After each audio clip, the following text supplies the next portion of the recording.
বন্ধুরা, আজ আমি বানাবো আমের টক ঝাল আচার।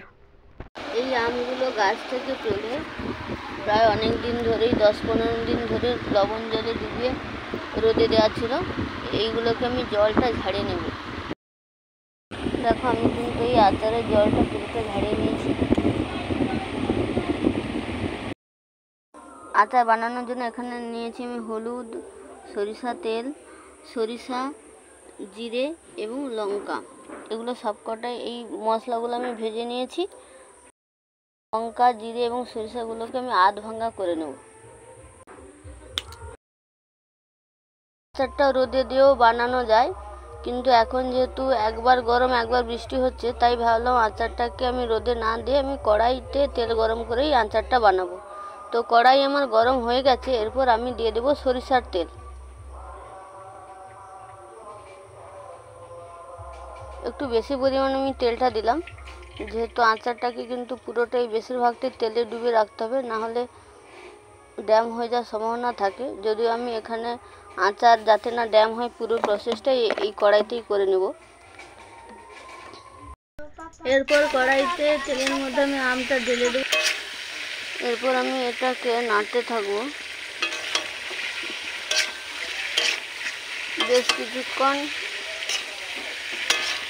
এটাকে নাড়ানোর পর আমি দিয়ে দেবো হলুদ।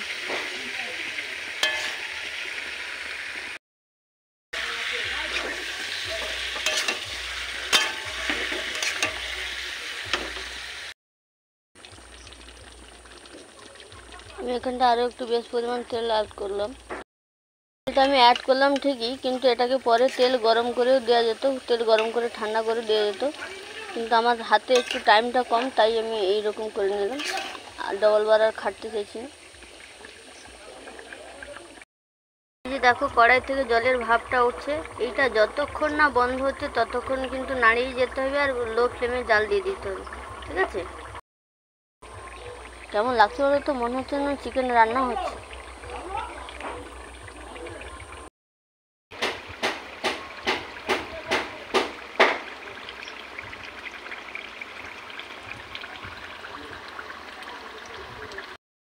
তেল থেকে ভাব ওঠা কিন্তু অনেকটাই কমে গেছে, এবং তেলটাও দেখো অনেকটা স্বচ্ছ হয়ে গেছে। এর আগে অনেকটাই ঘোলা ছিল। এরপর আমি ভেজে রাখা মশলাগুলো এখানে দিয়ে দেবো। আমি কিন্তু আঁচটা বন্ধ করে দিয়েছি। এরপর আমি ভেজে রাখা মশলাগুলো দিয়ে দেবো।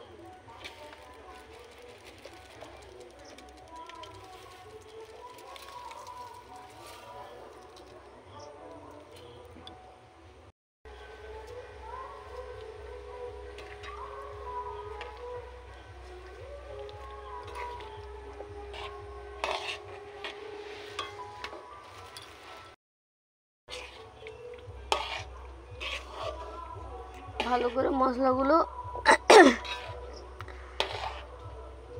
মিশিয়ে নিতে হবে।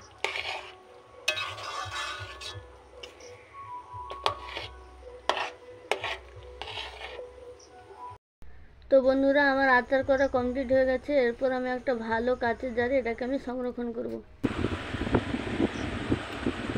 আচারটা ঠান্ডা হয়ে গেছে। এরপর এটাকে আমি জারের মধ্যে ভরে নেব। তো বন্ধুরা, ভিডিওটা এই পর্যন্ত। যদি ভিডিওটা ভালো লেগে থাকে তাহলে একটা লাইক করে দিও। টাটা, সবাই ভালো থেকো, সুস্থ থেকো।